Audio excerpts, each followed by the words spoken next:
Friend, मैं कुसुम राय। मैं अपने यूट्यूब चैनल पर आप सभी का स्वागत करती हूँ। दोस्तों, मैं एक ललनुमा गीत सुनाने जा रही हूँ। अगर आपको अच्छा लगे तो लाइक सब्सक्राइब करना।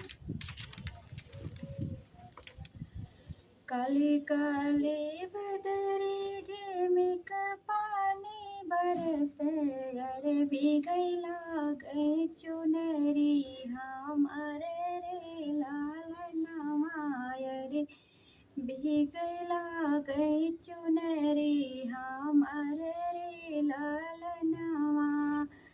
माई मोरी होती नया चरा से ओढ़ावती, नर नाही भीगते चुनरी हाँ मारे रे लालनवा, रे नाही भीगते चुनरी हाँ मारे रे लालनवा।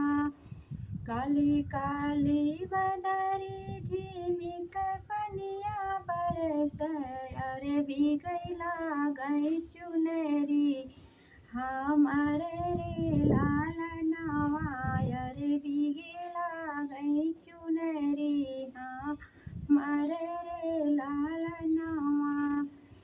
चाची मोरी होती नया चरा से ओढ़ावती, नर नाही भीगते चुनरी हमारे रे लालनवा, रे नाही भीगते चुनरी हमारे रे लालनवा। काली काली बदरी झिमिक पनिया बरस, अरे भीगैला गई चुनरी हमारे रे लालनमा, रे भीगैला गई चुनरी हमारे रे लालनवा।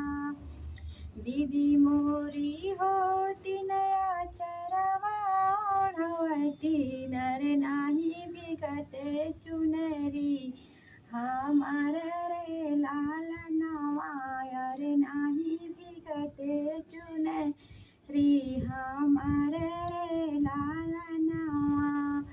काली काली बदरी झिमिक पानी बरस, अरे भीगैला